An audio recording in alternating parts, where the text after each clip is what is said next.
Hi friends, మహాభారతంలో కర్ణుడు ఎంతో కీలక పాత్ర పోషించాడు. కర్ణుడు గొప్ప పరాక్రమవంతుడు. కర్ణుడు దానంలోనూ వీరత్వంలోనూ గొప్పవాడు. పరశురాముని వద్ద అస్త్రశస్త్ర కళల్లో గొప్ప నైపుణ్యం పొంది ధనుర్ధారి అయ్యాడు. ఎంతో మంది మహాయోధులను సైతం ఓడించిన యోధుడు కర్ణుడు. అయితే కర్ణుడు కొంతమంది యోధుల చేత అపజయాలు కూడా పాలయ్యాడు. కర్ణుణ్ణి ఓడించిన 5 మంది మహాయోధులు మహాభారతంలో ఉన్నారు. ఆ యోధులెవరు? ఎలాంటి సందర్భాలలో వారి మధ్య యుద్ధం జరిగి గొప్ప పరాక్రమవంతుడైన కర్ణుణ్ణి ఓడించగలిగారు?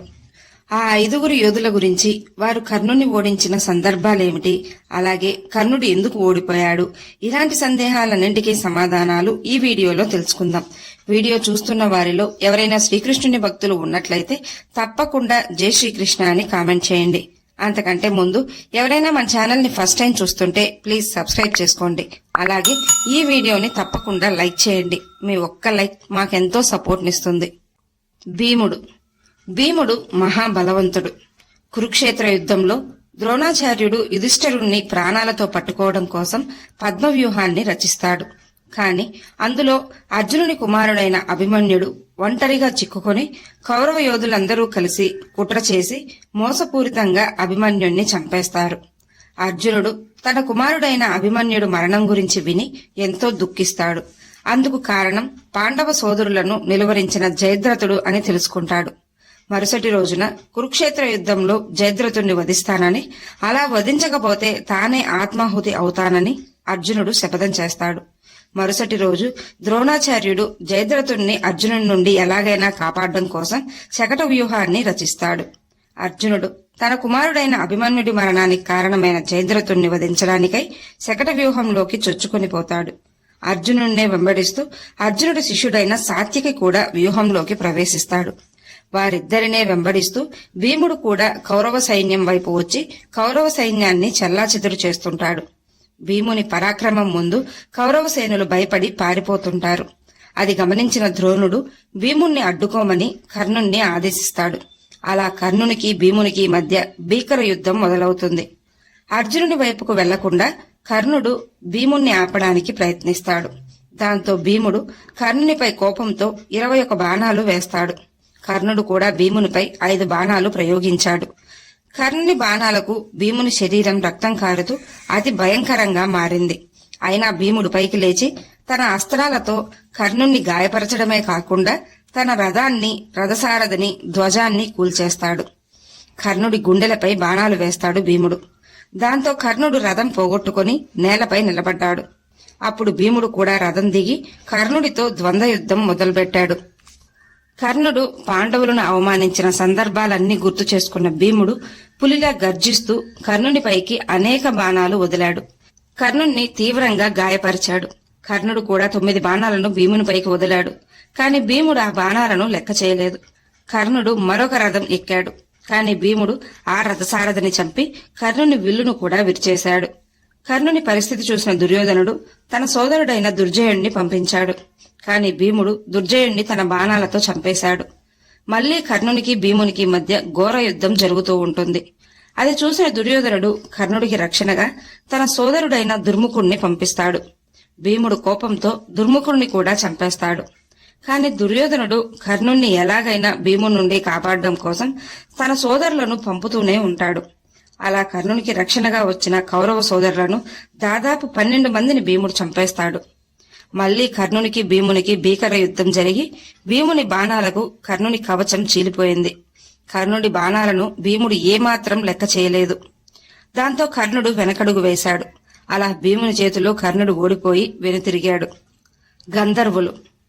పాండవులు అరణ్యవాసంలో ఉండగా దుర్యోధనుడు వారిపై మళ్లీ కుట్ర పన్నుతాడు. ఎలాగైనా వారిని అవమానించాలన్న ఉద్దేశంతో దుర్యోధనుడు గోవులను సంరక్షించడానికై అడవులకు వెళ్లి క్రూర మృగాలను వేటాడాలని ధృతరాష్ట్రునికి చెప్పి కౌరవ సోదరులందరూ వారి భార్యా పిల్లలతో సైన్యాన్ని వెంటబెట్టుకుని అడవులకు బయలుదేరుతారు. అయితే ఈ విషయాన్ని ముందే గ్రహించిన ఇంద్రుడు గంధర్వులను భూమిపైకి పంపి దుర్యోధనుడిని బంధించి తీసుకురమ్మని చెప్తాడు. కౌరవులు వచ్చేలోపు ఆ అడవుల్లో ఆహ్లాదకరమైన ప్రదేశాన్ని మొత్తం చిత్రసేనుడు అనే గంధర్వుడు తన పరివారంతో అక్కడంతా నివాసాలు ఏర్పరచుకుంటారు. దాంతో దుర్యోధనుడు వచ్చి వారితో గొడవకు దిగుతాడు. గంధర్వులు అత్యంత శక్తివంతులు. చిత్రసేనుడు కౌరవులందరినీ ఓడిస్తూ దుర్యోధనుని సైతం ఓడించి బంధిస్తాడు.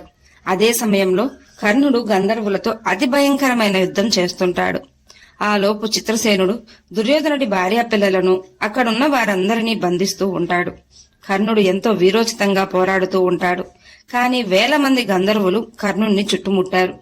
కర్ణుని సైన్యాన్ని వధించారు. కర్ణుని రథచక్రాలను ధ్వంసం చేశారు. రథసారథిని కూడా చంపేశారు. కర్ణునిపై 1000 అస్త్రాలు సంధిస్తారు గంధర్వులు. దాంతో భయపడిన కర్ణుడు పరిగెత్తుతూ వికర్ణుడి రథం ఎక్కి పారిపోయాడు. దుర్యోధనుడికి చివరి వరకు తోడుంటానని మాటిచ్చిన కర్ణుడు దుర్యోధనుడు బందీగా ఉన్నప్పటికీ వదిలేసి గంధర్వులకు భయపడి పారిపోయాడు కర్ణుడు. అభిమన్యుడు.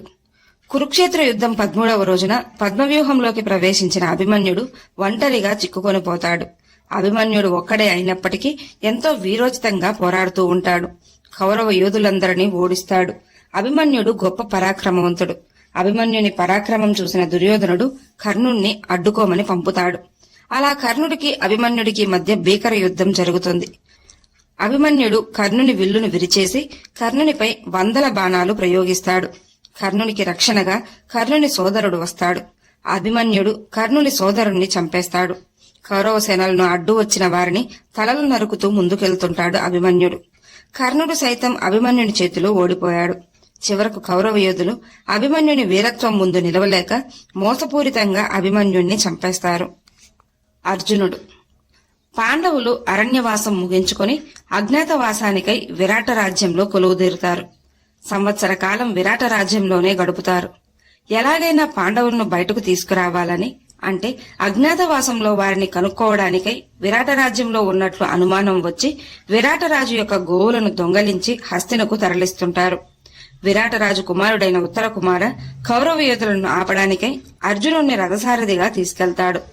ఆ సమయంలో ఉత్తర కుమార కౌరవ యోధులను చూసి భయపడి వెనకడుగు వేసినప్పటికీ అర్జునుడు వారితో యుద్ధం చేస్తుంటాడు. అర్జునుడు కౌరవ యోధులందరితో యుద్ధం చేసి ఓడిస్తుండగా కర్ణుడితో యుద్ధం చేసి పదునైన అస్త్రాలు ప్రయోగించడంతో కర్ణుడు భయపడి పారిపోతాడు. అలా అర్జునుడి చేతిలో కర్ణుడు ఓడిపోయాడు. చివరకు కురుక్షేత్ర యుద్ధంలో కూడా కర్ణుడు అర్జునుడి చేతిలోనే మరణించాడు. ప్రద్యుమ్నుడు. కర్ణుడు మధురను గెలవడానికై వెళ్లినప్పుడు శ్రీకృష్ణుని కుమారుడైన ప్రద్యుమ్నుడు కర్ణుణ్ణి ఓడించాడు. ప్రద్యుమ్నుడు మహాయోధుడు.